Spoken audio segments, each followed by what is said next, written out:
پاک اللہ صلی اللہ سیدنا شفیعنا حبیبنا کریمنا مولانا محمد بارک وسلم صلی علیہ وسلم صلی اللہ تعالی علیہ وآلہ وسلم۔ حضرات محترم، میرے نبی کی امی فرماتی ہے کہ اسی طرح دن گزرتے گئے آخرکار وہ وقت بھی آ گیا کہ جس وقت میں میرے بیٹے کی ولادت ہونی تھی، جس وقت میں میرے بیٹے کی جو ہے پیدائش ہونی تھی۔ اللہ اکبر۔ حضرت آمنہ فرماتی ہے کہ اس وقت جو ہے میرے گھر میں چراغ میں تیل بھی نہیں تھا، میرے گھر میں چراغ میں تیل بھی نہیں تھا، اور جو ہے حضرت آمنہ فرماتی ہے، اور حضرت عورت کو جو ہے ہر عورت کو پیدائش کے وقت جو ہے کسی نہ کسی مددگار کی ضرورت، ہر عورت کو پیدائش کے وقت کسی نہ کسی مددگار کی ضرورت ہوتی ہے۔ حضرت آمنہ فرماتی ہے کہ میرے گھر میں کوئی خاتون بھی موجود نہیں ہے، مجھے حضرت عبداللہ کی یاد ستا رہی تھی، مجھے خیال آ رہا تھا کہ کاش حضرت عبداللہ میرے پاس ہوتے تو میرے گھر میں بھی چراغ جلتا، خاندان قریش کی کچھ عورتیں بھی ہوتی۔ اللہ اکبر۔ حضرت آمنہ فرماتی ہے کہ جیسے ہی میرے دل میں یہ خیال آیا اور میری آنکھوں سے آنسو گرنے لگے، اور میری آنکھوں سے آنسو کا پہلا قطرہ گرنا تھا تو اللہ اکبر، حضرت آمنہ فرماتی ہے کہ میرے گھر کی دیوار پھٹی، اچانک میرے گھر کی دیوار پھٹی اور تین عورتیں گھر میں داخل ہوئی۔ فرماتی ہے کہ جو عورتیں داخل ہوئی ان کے قد اتنے لمبے تھے جیسے جو ہے کھجور کے درخت لمبے ہوا کرتے ہیں، کھجور کے درخت لمبے ہوتے ہیں۔ فرماتی ہے ان کے چہرے چاند سے زیادہ روشن تھے۔ اللہ اکبر۔ حضرت آمنہ فرماتی ہے کہ میں نے ایسے چہرے کبھی دیکھے نہیں تھے، میں انہیں دیکھ کر کے ڈر گئی، میں ان سے پوچھنے لگی۔ حضرت آمنہ فرماتی ہے کہ تم کون ہو؟ تو ان میں سے پہلی نے کہا کہ مجھے آدم کی بیوی حوا کہا جاتا ہے۔ دوسری نے کہا مجھے جو ہے عیسیٰ کی امی مریم کہا جاتا ہے۔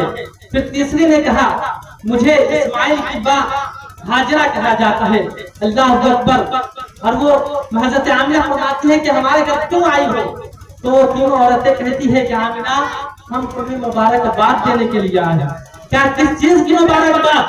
تو ان عورتوں نے کہا تھا کہ آمنہ تیری گود میں جو بچہ آ رہا ہے وہ کوئی عام بچہ نہیں آ رہا ہے، بلکہ نبیوں کا سردار سید الانبیاء آ رہا ہے، سید الانبیاء تشریف لا رہے ہیں، ہم تجھے اس بات کی مبارکباد دے رہے ہیں۔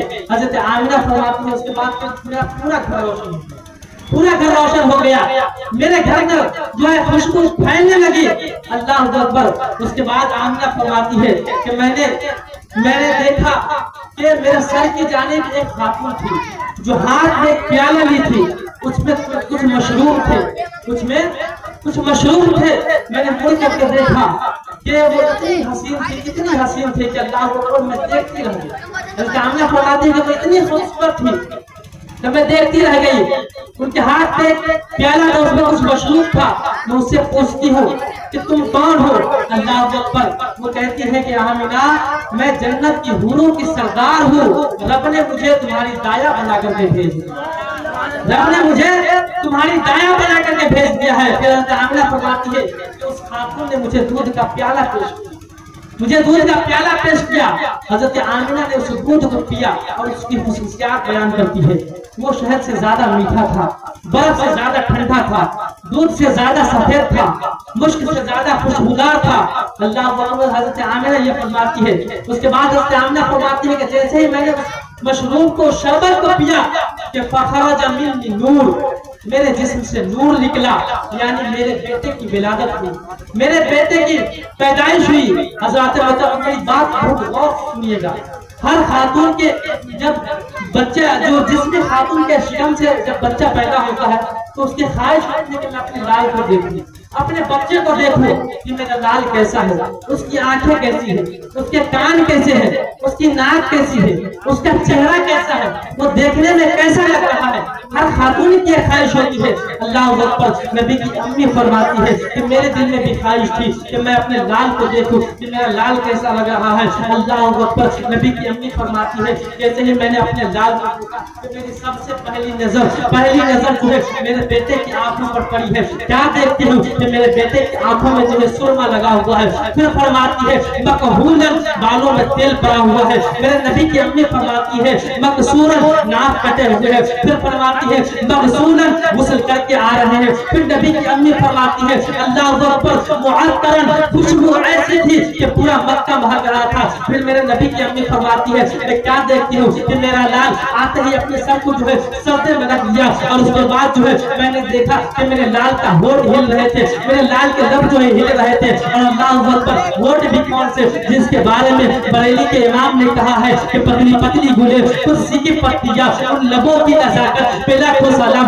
میرے نبی کی امی فرماتی ہے کہ میں نے دیکھا کہ میرے لال کے ہونٹ ہل رہے ہیں، میرے لال کے جو ہے لب ہل رہے ہیں۔ میں نے جو ہے کان لگا کر کے سنا، میرا لال کہہ رہا تھا رب حبلی امتی، رب حبلی امتی، اے اللہ میرے امتی کو میرے حوالے فرما دے، یا اللہ میری امتی کو میرے حوالے فرما دے۔ اللہ اکبر، اس کے بعد حضرت آمنہ فرماتی ہے کہ میں نے اپنے لال کو اپنے گود میں لیا، اپنی جو ہے گود میں لیا۔ اس کے بعد میرے نبی کی امی فرماتی ہے کہ جیسے ہی میں نے اپنے لال کو جو ہے گود میں لیا ہے کہ اچانک بادل کا ایک ٹکڑا آیا، اور اس کے بعد جو ہے میرا لال غائب ہو گیا۔ میں کہنے لگی، میں رونے لگ گئی، اور اس کے بعد کہنے لگی یا اللہ میرا اکلوتا بیٹا تھا، اس کے باپ کے جانے کے بعد جو ہے پہلی بار گود میں خوشی آئی تھی۔ اللہ اکبر، حضرت آمنہ فرماتی ہے کہ میں رو رہی تھی اور کہہ رہی تھی کہ میرا لال کہاں چلا گیا، یا اللہ میرے بیٹے کے ساتھ کیا ہوا۔ اس کے بعد حضرت آمنہ فرماتی ہے کہ اچانک پھر وہی بادل کا ٹکڑا آیا، اور میرا لال جو ہے پھر میرے گود میں واپس آ گیا، میری گود میں واپس آ گیا۔ اس کے بعد نبی کی امی فرماتی ہے کہ کسی کہنے والے نے کہہ رہے تھے، کوئی آواز دے رہا تھا کہ انہیں کہاں کہاں گھمایا ہے، انہیں کہاں کہاں کا سیر کرایا ہے۔ تو کوئی کہہ رہا تھا کہ ہم نے اسے آسمانوں کی سیر بھی کرا دی ہے، ہم نے اسے زمینوں کی سیر بھی کرا دی ہے، ہم نے انہیں چاروں طرف کی سیر کرا دی ہے۔ کوئی آواز دے کر کے کہہ رہا تھا کہ تم نے انہیں سمندروں کی سیر بھی کرائی ہے، کہا ہاں ہم نے سمندروں کی سیر بھی کرائی ہے۔ اللہ اکبر، حضرت آمنہ فرماتی ہے کہ کوئی آواز دے کر کہہ رہا تھا کہ تم نے اس کا تعارف بھی کرا دیا ہے، کہا ہاں ہم نے تعارف بھی کرا دیا ہے۔ اس کے بعد کہا تھا جس کہنے والے نے کہا تھا کہ کیسے تعارف کرایا ہے، حضرت آمنہ فرماتی ہے تو کوئی کہہ رہا تھا کہ اے زمانے کی ہر شے پہچان لو کہ ان کے آنے کے بعد جو ہے فیصلہ ان کا ہوگا اور مرضی خدا کی چلا گئی۔ حضرت محترم، تو یہ ہے میرے نبی کی شان، اور اس طرح سے جو ہے میرے نبی کی پیدائش ہوئی، اس طرح سے جو ہے میرے نبی پیدا ہوئے۔